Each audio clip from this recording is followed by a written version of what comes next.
अब सुने माँ लक्ष्मी जी की कथा। एक बूढ़ा ब्राह्मण था। वो रोज पीपल को जल से सींचता था। पीपल में से रोज एक लड़की निकलती है और कहती है, पिताजी मैं आपके साथ जाऊंगी। यह सुनते सुनते बूढ़ा दिन पर दिन कमजोर होने लगा। तो बुढ़िया ने पूछा कि क्या बात है। बूढ़ा बोला कि पीपल से एक लड़की निकलती है और कहती है कि वो भी मेरे साथ चलेगी। बुढ़िया बोली कि कल ले आना उस लड़की को, जहाँ 6 लड़कियां पहले से ही हमारे घर में है, वहाँ 7वीं लड़की और सही।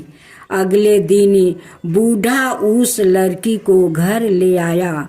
घर लाने के बाद बूढ़ा आटा मांगने गया तो उसे पहले दिनों की अपेक्षा आज ज्यादा आटा मिला। जब बुढ़िया वो आटा सानने लगी तो लड़की ने कहा कि लाओ मैं सान देती हूँ। जब वो आटा सानने बैठी तो परात भर गया। उसके बाद माँ खाना बनाने जाने लगी तो लड़की बोली कि आज रसोई में मैं जाऊंगी। तो बुढ़िया बोली कि ना, तेरे हाथ जल जाएंगे। लेकिन लड़की नहीं मानी और वो रसोई में खाना बनाने गई तो उसने तरह तरह के 36 व्यंजन बना डाली और आज भी भर पेट खाना खाया। इससे पहले वो आधा पेट खाकर भूखे ही रहते थे। रात हुई तो बुढ़िया का भाई आया और कहने लगा कि दीदी मैं तो खाना खाऊंगा। बुढ़िया परेशान हो गई कि अब खाना कहाँ से लाऊंगी। लड़की ने पूछा कि माँ क्या बात है। उसने कहा कि तेरा मामा आया है और रोटी खाएगा, लेकिन रोटी तो सबने खा ली है, अब उसके लिए कहाँ से लाऊंगी। लड़की बोली कि मैं बना दूंगी और वो रसोई में गई और मामा के लिए 36 व्यंजन बना दिया। मामा ने भर पेट खाया और कहा भी कि ऐसा खाना इससे पहले उसने कभी नहीं खाया है। बुढ़िया ने कहा कि भाई तेरी पवानी भाजी है, उसी ने बनाया है। शाम हुई तो लड़की बोली कि माँ चौका लगा के चौके का दिया जला देना, कोठे में मैं जाऊंगी। बुढ़िया बोली कि ना बेटी तू डर जाएगी।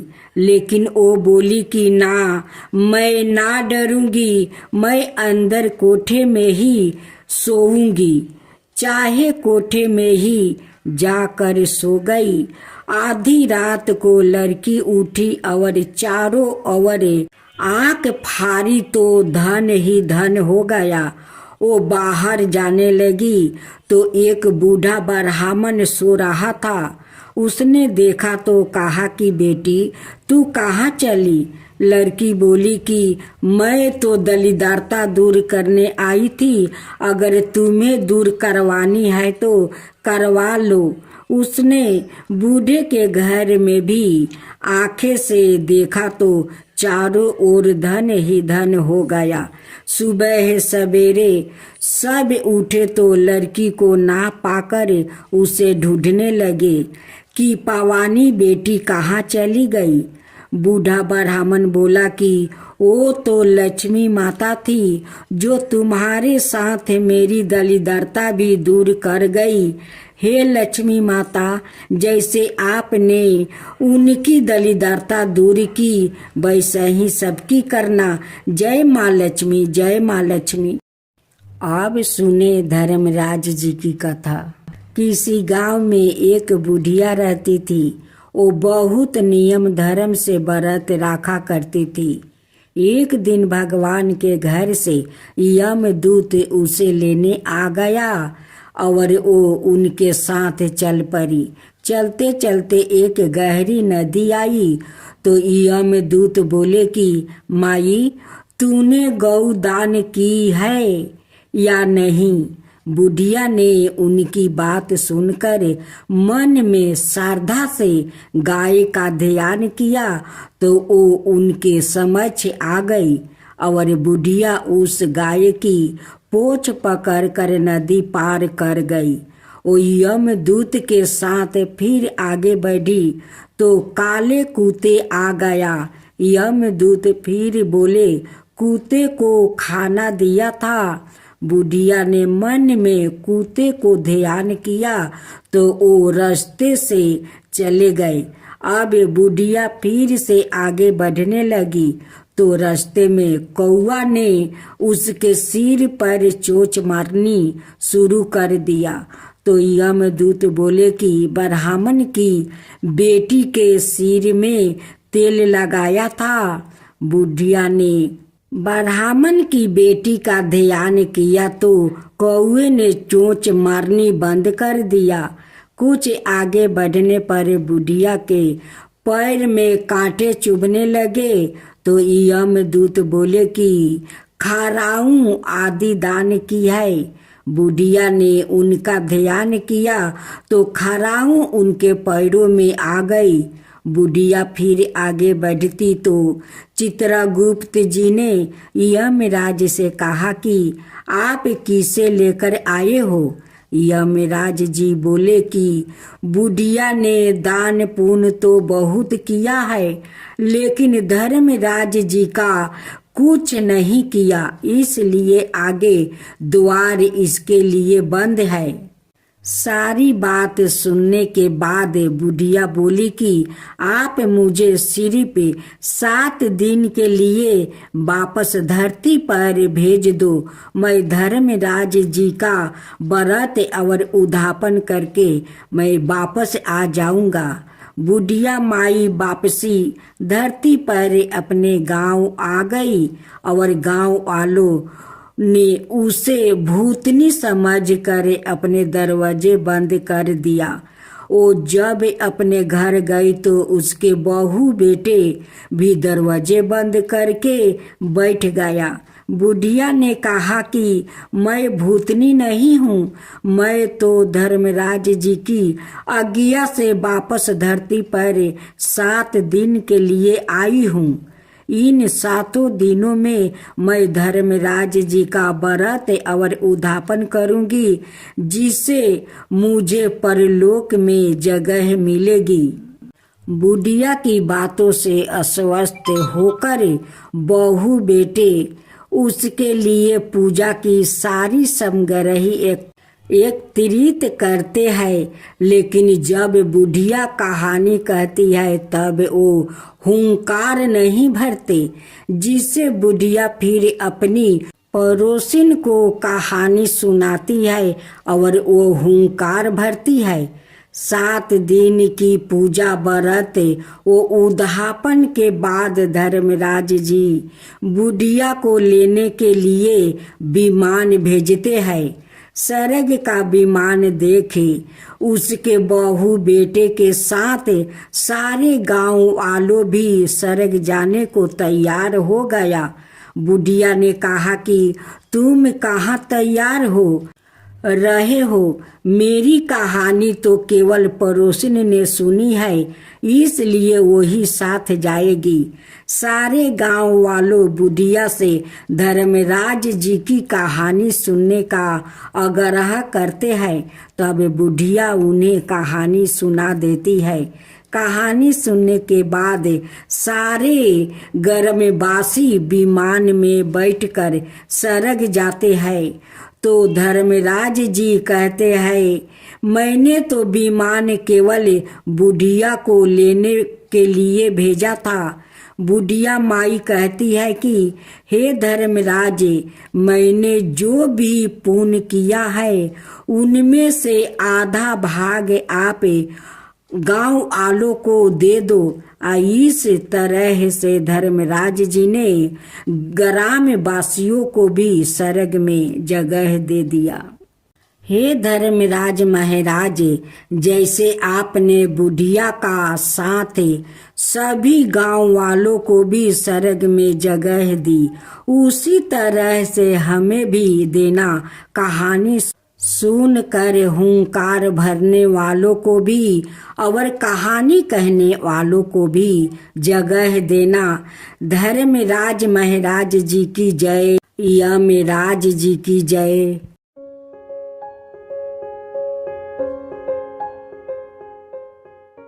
आज आप सुने राधा रानी और तुलसी कथा।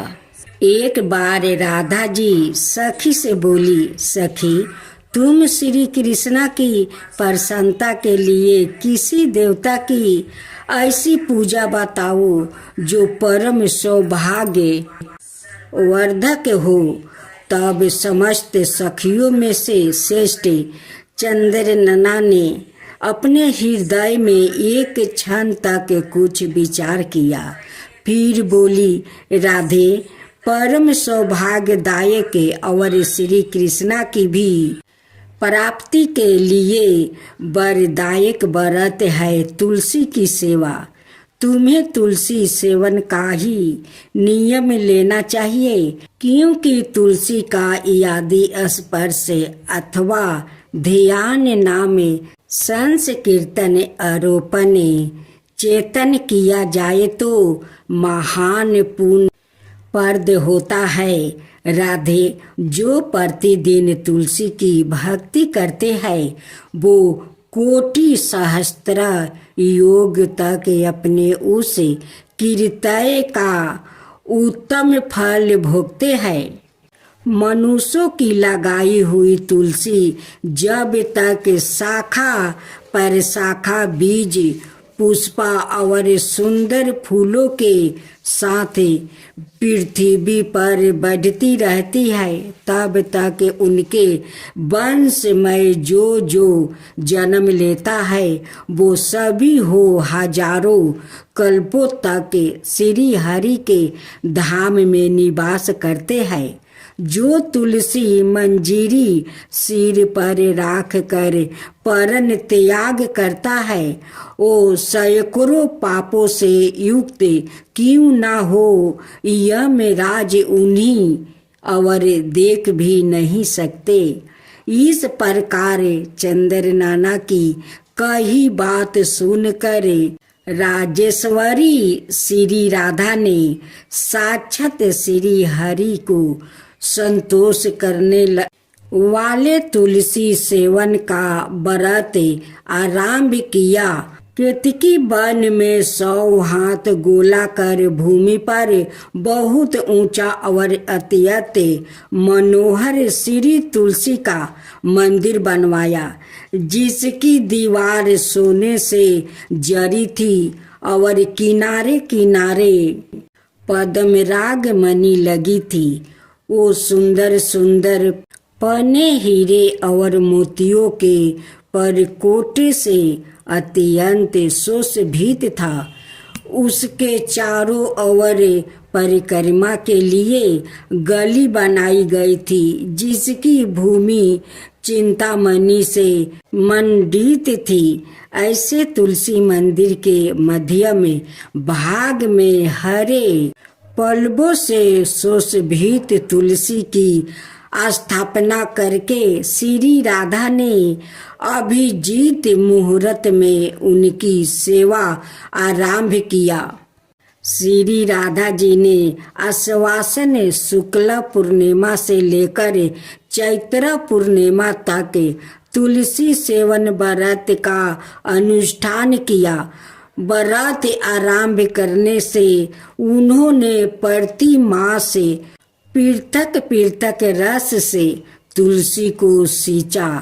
कार्तिक में दूध से, मार्गशीर्ष में ईख से रस से, पूष में दरछा रस से, माघ में 12 मासी आम के रस से, फागुन मास में अनेक वस्तुओं से मिश्रित मिश्री के रस से और चैत्र मास में पंचमृत से उनका सेचन किया। और बैसाख कृष्णा प्रतिपदा के दिन उद्यापन का उत्साह किया। उन्होंने 2 लाख ब्राह्मणों को 56 भोगों से दीर्पित करके वस्तुओं और आभूषणों के साथ दक्षिणा दी।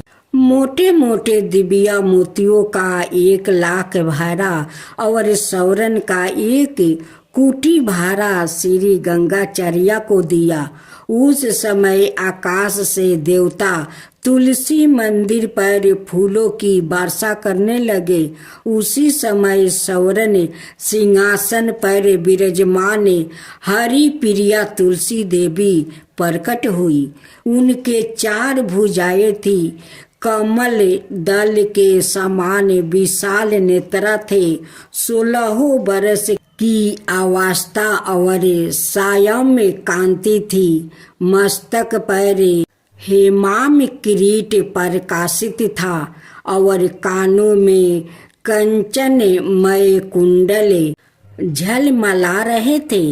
गरुड़ से उतर कर तुलसी देवी ने रंग वाली जैसी श्री राधा जी को अपनी भुजाओं से अंक में भर लिया और उनके मुख चंदर का चुंबन किया। तुलसी बोली, कालावती राधे, मैं तुम्हारी भक्ति से प्रसन्न हूँ। यहाँ इंद्रादि मन वृद्धि और चिंता द्वारा जो जो मनोरथ तुमने किया है वो सब तुम्हारे सम्मुख सफल हो गया है। इस प्रकार हरि प्रिया तुलसी को प्रणाम करके वृषभानु नंदिनी राधा ने उसे कहा, देवी, गोविंद के युगल चरणों में मेरी हृदय की भक्ति बनी रहे। तब तथास्तु कहकर हरि प्रिया अंतर्ध्यान हो गई। इस प्रकार पृथ्वी पर जो मनुष्य श्री राधिका के इस विचित्र उपाख्यान को सुनता है वो भगवान को पाकर कृत हो जाता है। अब सुने विनायक जी की कथा। एक बार गणेश जी छोटे बालक के रूप में चिमटी में चावल और चमचे में दूध लेकर निकले। वो हर किसी से कह रहे थे कि कोई मेरी खीर बना दो, कोई मेरी खीर बना दो। वहाँ पर एक बुढ़िया माई बैठी थी। उसने कहा, लाओ मैं बना देती हूँ। वो छोटा सा बर्तन चढ़ाने लगी तो गणेश जी ने कहा कि दादी माँ, छोटी सी भगौनी मत चढ़ाओ, तुम्हारे घर में जो सबसे बड़ा बर्तन हो वो ही चढ़ाओ। बुढ़िया माई ने गणेश जी का मन रखने के लिए 12 बर्तन चढ़ा दिया। वो देखती रह गई कि वो जो थोड़े से चावल उस बड़े बर्तन में डाले थे वो तो पूरा भर गया है। गणेश जी ने कहा, दादी माँ, मैं नहा धोआ कर आता हूँ। जब खीर तैयार हो गई तो बुढ़िया माई के पोते पोती खीर खाने के लिए रोने लगे। बुढ़िया ने कहा, गणेश जी महाराज, तेरे भोग लगाना कह कर चूल्हे में थोड़ी सी खीर डाल दी और कटोरी भर कर बच्चों को दे दिया। बुढ़िया की पड़ोसन ऊपर छत पर से देख रही थी तो बुढ़िया ने सोचा यह चुंगली कर देगी, इसलिए एक कटोरा भर कर उसे भी पकड़ा दिया।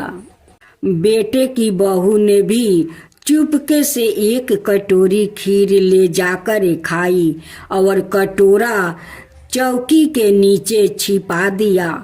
अभी भी गणेश जी नहा कर नहीं आए थे और बुढ़िया को भी भूख लग रही थी तो वो भी एक कटोरी में खीर निकाल कर केवाड़ के पीछे बैठकर एक बार फिर कहा कि गणेश जी महाराज आपके भोग लगे। यह कहकर खाना शुरू कर दिया। तभी गणेश जी आ गए। बुढ़िया माई ने कहा, आ जा रे गणेश, खीर खा ले, मैं तो तेरा ही इंतजार कर रही थी। तब गणेश जी ने कहा, दादी माँ, मैंने तो खीर पहले ही खा ली है। बुढ़िया ने कहा, कब खाया? गणेश जी ने कहा, जब तेरे पोते पोती ने खाई तब खाई थी, जब तेरी पड़ोसन ने खाई तब खाई थी, और जब तेरी बहू ने खाई तब भी खाई थी, और अब तूने खाई तो मेरा पेट पूरा ही भर गया। बुढ़िया ने कहा, बेटा, तेरी सारी बात सच है, लेकिन बहू बेचारी तो सुबह से काम में लगी रही है, तो फिर उसने खीर कब खाई? गणेश जी महाराज ने कहा, चौकी के नीचे देख, जूठा कटोरा पड़ा है, तूने तो मेरे भोग तो लगाया, वो तो बिना भोग के ही खा गई। बुढ़िया ने कहा, बेटा, घर की बात है, घर में ही रहने दो। अब बताओ, बची हुई खीर का क्या करूं? गणेश जी ने कहा, नगरी को जिमा दो। बुढ़िया माई ने पूरी नगरी जिमा दी, फिर भी बर्तन खाली नहीं हुआ। जब राजा को यह बात पता चली तो राजा ने बुढ़िया को बुलाया और कहा, क्यों री बुढ़िया, ऐसा बर्तन तेरे घर पर कहाँ से आया? ऐसा बर्तन तो राजमहल में होना चाहिए। बुढ़िया ने कहा, राजा जी, इस बर्तन को आप ले लो। राजा जी ने खीर का बर्तन महल में मंगवा लिया। लाते ही खीर में कीड़े मकोड़े, बिच्छू, कंचूले हो गया और दुर्गंध आने लगी। यह देखकर राजा ने बुढ़िया से कहा, बुढ़िया, बर्तन वापस ले जा, जा, तुझे हमने दिया। बुढ़िया ने कहा, राजा जी, आप देते तो पहले ही कभी दे देते, यह बर्तन तो मुझे मेरे गणेश जी ने दिया है। बुढ़िया ने बर्तन वापस लिया, लेते ही सुगंधित खीर हो गई। घर आकर बुढ़िया ने गणेश जी से कहा, बची हुई खीर का हम क्या करें? गणेश जी ने कहा, बची हुई खीर को झोपड़ी के कोने में खारा खोद कर गाड़ दो। उसी जगह सुबह उठकर वापस खोदेगी तो धन के 2-4 मिलेगा। ऐसा कहकर गणेश जी अंतर ध्यान हो गया। जाते समय झोपड़ी के लात मारते हुए गए तो झोपड़ी की जगह पर महल हो गया। सुबह बहू ने फवारा लेकर पूरे घर को खोद दिया तो कुछ भी नहीं मिला। बहू ने कहा, सासू जी, थारो गणेश जी तो झूठा है। सास ने कहा, बहू, मारो गणेश जी झूठो तो नहीं है, ला मैं खोदूं। वो सुई लेकर खोदने लगी तो टन टन करते 2 धन के चरे निकल आए। बहू ने कहा, सासू जी, गणेश जी तो सच्चो ही है। सास ने कहा, गणेश जी तो भावनाओं का भूखा है। हे गजनंदे गणेश जी महाराज, जैसे आपने बुढ़िया को दिया वैसे सबको देना। विनायक जी की कहानी कहने वाले, हुंकार भरने वाले और आस पास के सभी सुनने वाले सबको देना। गणेश भगवान की जय, गणेश भगवान की जय, गणपति पप्पा की जय, गणपति पप्पा की जय। अब सुनेंगे नीत नेम बाबा की कथा। किसी गांव में एक छोटी सी लड़की रहती थी। वो रोज नियम से नीत नेम बाबा की पूजा करती थी। उसकी भाभी रोज उससे कहती कि काम की ना काज की, बस सारा दिन नीत नेम करती रहती है। भाभी की कड़वी बातों सुनकर एक दिन वो अपनी एक टांग पर खड़ी हो गई और बोली, हे नीत नेम बाबा, अगर मैं सच्चे मन से आपकी पूजा करती हूँ तो आप सोने की मूर्ति बनाकर मंदिर में विराजो। यह बात सुनकर भगवान का सिंहासन भी डोल गया। भगवान सोचने लगे कि एक छोटी सी लड़की तप कर रही है तो नीत नेम बाबा सोने की मूर्ति बनाकर मंदिर में विराजमान हो गया। जब लड़की ने आंख खोली तो देखा कि नीत नेम बाबा की सोने की मूर्ति आले में रखी है। अब उसने आवाज लगाई, भाभी देख लो नीत नेम बाबा। माँ देखो नीत नेम बाबा। माँ भी अब नीत नेम बाबा को धावे और भाभी भी नीत नेम बाबा को धावे। हे नीत नेम बाबा, जैसे आपने उस छोटी सी लड़की का सत रखा, कहने वाला का भी, सुनने वाला का भी और हुंकार भरने वालों